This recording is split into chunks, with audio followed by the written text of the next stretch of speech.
আসসালামু আলাইকুম বন্ধুরা, ফিল্মি দুনিয়া চ্যানেলে আপনাদের স্বাগত। চলুন আজকের ভিডিওতে দেখে আসি ঢালিউডে একসময় দুই জনপ্রিয় চিত্রনায়িকা মনিকা এবং শায়লা অভিনীত সকল সিনেমার তালিকা। চিত্রনায়িকা মনিকার চলচ্চিত্র অভিষেক হয় 2004 সালে জিএম বাহার পরিচালিত বাঁচাও সিনেমার মাধ্যমে। এটাতে ওনার বিপরীতে ছিলেন নায়ক আমিন খান। একই বছর শেখ ডেভিড পরিচালিত স্বৈরাচার, এটাতে ওনার নায়ক ছিলেন আলেকজান্ডার বো।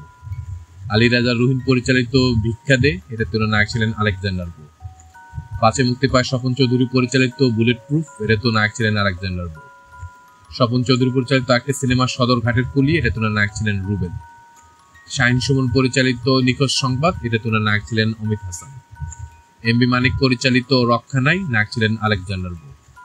রাজু চৌধুরী পরিচালিত সন্ত্রাসী গ্রেফতার, এটাতে নায়ক ছিলেন আলেকজান্ডার বো। বদিউল আলম খোকন পরিচালিত নিরাপত্তা, এটাতেও আলেকজান্ডার বো। ছয় মুক্তি পায় সাদাত হোসেন লিটন পরিচালিত হীরা কেন ডাকাত, এটাতে নায়ক ছিলেন আলেকজান্ডার বো।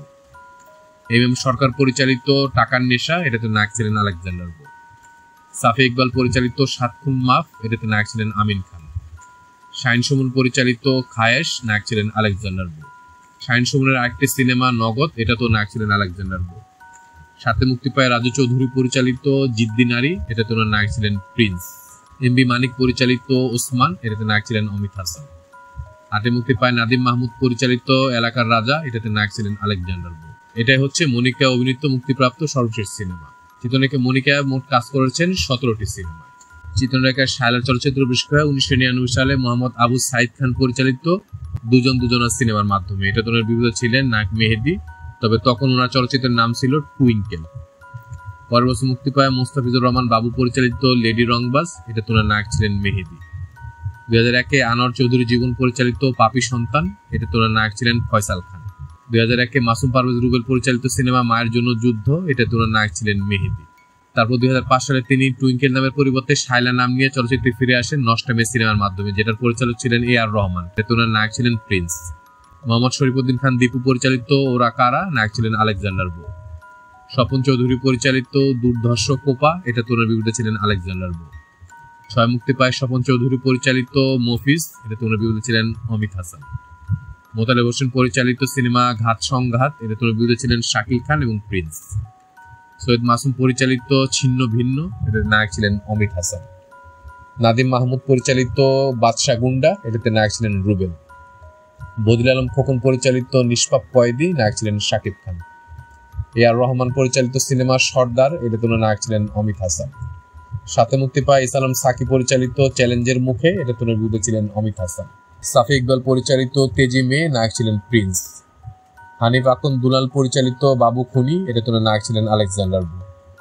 অপূর্ব রানা পরিচালিত মারদাঙ্গা, নায়ক ছিলেন অমিত হাসান। আজাদ খান পরিচালিত সিনেমা ওরা অগ্নিকন্যা, এটাতে নায়ক ছিলেন সোহেল খান।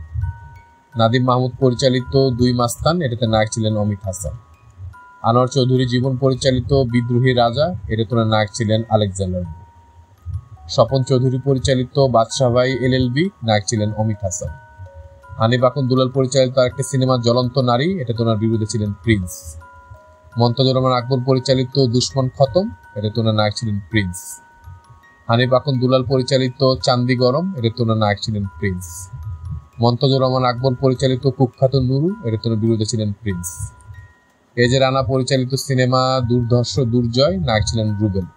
মাসুম পারভেজ রুবেল পরিচালিত চারিদিকে অন্ধকার, এটাতে ওনার নায়ক ছিলেন রুবেল। আটে মুক্তি পায় রাহেন মুজিব পরিচালিত নাজেহাল, এটাতে ওনার বিরুদ্ধে ছিলেন অমিত হাসান। 9-এ ইসালাম সাকি পরিচালিত ফুটপাতের শাহিনশাহ, নায়ক ছিলেন রুবেল। 11-তে মুক্তি পায় স্বপন চৌধুরী পরিচালিত নিষিদ্ধ রাস্তা, এটাতে ওনার নায়ক ছিলেন আলেকজান্ডার বো। এটা হচ্ছে শায়লা অভিনীত মুক্তিপ্রাপ্ত সর্বশেষ সিনেমা। চিত্রনায়িকা শায়লা এ পর্যন্ত মোট কাজ করেছেন 30টি সিনেমায়। আমাদের ভিডিওগুলো ভালো লাগলে অবশ্যই আমাদের চ্যানেলটি সাবস্ক্রাইব করে আমাদের পাশে থাকবেন। ইনশাআল্লাহ খুব শীঘ্রই দেখা হচ্ছে নতুন কোনো ভিডিও নিয়ে। আল্লাহ হাফেজ।